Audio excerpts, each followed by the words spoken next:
Quels sont les 10 meilleurs titres de 2024? Quels sont les 10 meilleurs comics de l'année? C'est ce qu'on va dérouler pendant ces émissions où je vous propose ma sélection, mes choix et mes coups de cœur de l'année 2024. Ce n'est pas un classement, ce n'est pas une remise de prix, d'autres font ça beaucoup mieux que moi. Je souhaite simplement vous partager mes 10 coups de cœur de l'année. Et aujourd'hui, nous allons parler d'un autre titre de Mark Millar après Ambassador, un titre que j'ai adoré, suivre en version originale l'année dernière, qui est sorti en France cette année. C'est le Big Game de Mark Millar qui a tout pour plaire. D'abord, c'est la promesse de quelque chose qu'on n'attendait finalement pas, c'est le grand crossover de tous les titres Millar World, tous les titres écrits par Mark Millar depuis 20 ans, à savoir les titres qu'il produit et qui ont été rachetés par Netflix, comme Jupiter's Legacy, comme Magic Order, comme Huck, par exemple, comme Prodigy, ou alors comme Empress, ou les titres qu'il a gardés dans son giron, parce que vous savez qu'il y a les titres qu'il a chez lui et les titres qu'il a chez Netflix. Il a gardé les droits de Kick-Ass, par exemple, et de Kingsman. Donc tous ces personnages vont être réunis dans une grande aventure. Il va falloir trouver évidemment le lien, parce que ça se passe à des époques différentes, parce que à la base, ça n'a pas été conçu comme un univers partagé, donc il va falloir souder tout ça, il va falloir nous le proposer dans une mini-série magnifique qui se compose de 5 numéros, dont une conclusion double, hein, donc c'est l'équivalent de 6 numéros, avec le grand retour de deux personnages que vous connaissez, spoiler alerte, puisque Nemesis est de retour. Il était déjà dans Nemesis Reloaded, qui était une sorte de reboot de Nemesis. La première série Nemesis avec Steve McNiven a été un peu effacée de l'histoire. Là, il faut reprendre Nemesis depuis le départ, et le personnage de Wesley Gibbons dans Wanted, Wanted qui au moment de la sortie de Big Game n'était plus disponible chez Panini et qui je crois ne l'est toujours pas, ce qui est bien dommage puisque certains d'entre vous qui ont pris le train en marche, qui n'étaient pas là au moment de la première sortie de Wanted chez Delcourt et de la deuxième sortie de Wanted chez Panini, et bien des titres qui n'ont malheureusement pas pu, vous n'avez pas pu faire le lien si vous ne les avez pas achetés à l'époque, mais vous êtes des milliers et des dizaines de milliers à les avoir lus, puisque c'est un formidable succès. Déjà chez Delcourt, ils en avaient vendu des milliers. Avec la sortie du film Wanted, ils en avaient vendu des milliers. Et chez Panini également. Donc il y a plus de 10 000 personnes qui l'ont lu. Donc c'est quand même une base très solide de lecteurs. Ce sont les deux protagonistes. Ils ont décidé, comme eh bien c'est la mission des héros de Wanted, d'éliminer les super-héros, et bien ils ont décidé d'éliminer l'ensemble des héros, et donc ça va être un véritable battle royale, un véritable carnage, et vous allez voir disparaître un à un les héros que vous aimez. Tous ne vont pas mourir, et une des accroches de ce titre, c'est tout simplement de se dire qui va survivre, et est-ce qu'il y a un héros que vous aimez, est-ce que le héros de Kick-Ass, est-ce que Hit Girl vont y passer, ou est-ce que ça va être les héros de tout ça. Donc je vais pas vous spoiler l'histoire, je vais simplement vous montrer quelques pages du premier numéro parce que c'est vraiment quelque chose d'exceptionnel et que graphiquement c'est une énorme claque puisque c'est signé par Pepe Larraz. Alors Mark Millar, on le sait, hein, le scénariste de Old Man Logan, de Civil War, de Ultimates et Ultimate X-Men chez Marvel, scénariste de Superman Red Son, de Authority chez DC. Eh bien, c'est un auteur qui aime avoir les meilleurs dessinateurs. Il les a eus, Travis Charest, Frank Whiteley, Olivier Coipel, Stuart Timonen, Steve McNiven, ou encore des gens comme Matteo Scalera. Enfin voilà, il a vraiment travaillé avec les meilleurs tout au long de sa carrière, et là il continue de nous régaler puisqu'il est allé débaucher Monsieur Pepe Larraz, le dessinateur des X-Men, et c'est tout simplement exceptionnel de voir eh bien, un dessinateur d'abord dessiner de cette trempe, dessiner les héros qu'on aime et qu'on a aimé, parce que bon, pour les gens comme moi qui ont lu tout Mark Millar depuis la création, eh bien c'est une véritable plongée dans l'univers. Il y a énormément de clins d'œil, il y a énormément de références, donc il faut vraiment évidemment avoir lu ce que propose Mark Millar pour apprécier tout ça. Si vous commencez par celui-là, vous risquez de ne pas avoir toutes les clés. C'est comme commencer les films Avengers par Endgame. Il va vous manquer quand même des clés, vous voyez.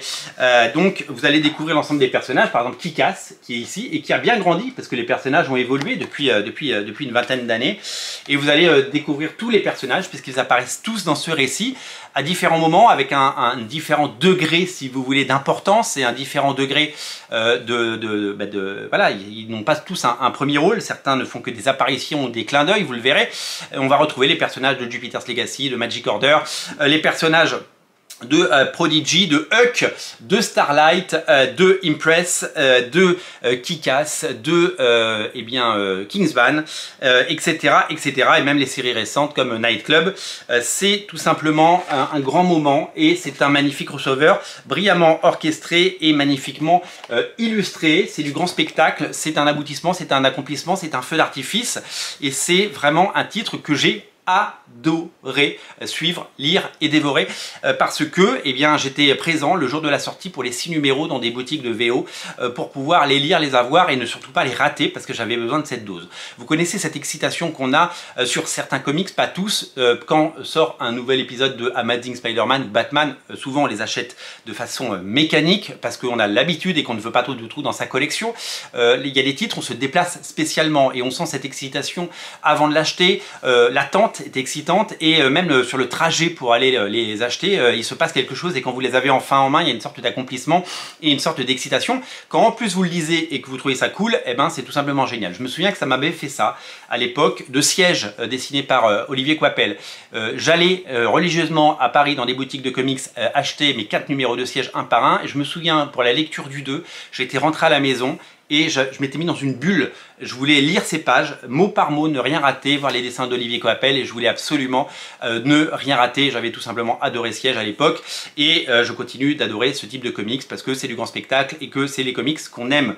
Big Game, c'est un crossover comme on les aime, c'est le endgame de Mark Millar, c'est à la fois le point culminant de 20 ans de Millar World, puisque toutes les séries qu'il a créées se rencontrent, mais c'est aussi un nouveau départ parce que, vous le verrez, je ne vais pas vous raconter la fin, évidemment, je ne vais pas vous spoiler, c'est aussi le départ d'autre chose. C'est-à-dire que depuis, Mark Millar a lancé des suites à beaucoup de ses séries comme Magic Order, le volume 5, comme un nouveau volume de Nemesis par exemple, un nouveau volume de Night Club, et que d'autres titres arriveront en 2025. Donc il y a véritablement un avant et un après, et c'est l'ouverture vers un monde partagé et un monde qui va certainement proposer un autre crossover dans les années à venir. Mais il n'y a pas d'urgence.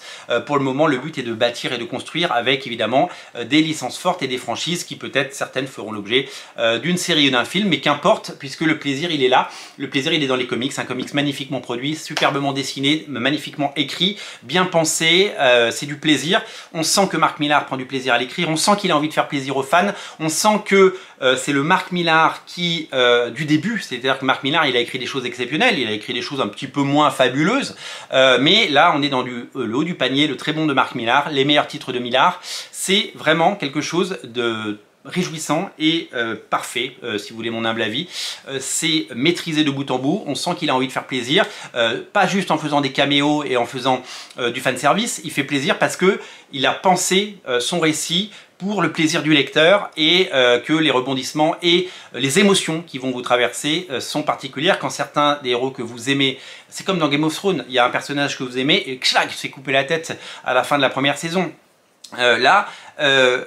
C'est pareil, des personnages que vous aimez, vous n'avez pas envie qu'ils meurent et vous pensez qu'ils vont survivre et une balle perdue est vite arrivée et en tout cas le carnage est total. C'est véritablement excitant et magnifiquement orchestré. Bravo à Mark Millar pour ce crossover qui est l'aboutissement vraiment de 20 ans de plaisir et de bons comics avec évidemment une formule qui marche, des séries courtes et des dessinateurs stars et des cliffhangers et des scénarios impactants, bien écrits et bien ficelés. Voilà, c'est une véritable révélation pour moi et c'est un bouquin que je chéris, c'est une des plus belles sorties de l'année si vous voulez mon avis et c'est un récit qu'il ne faut pas rater.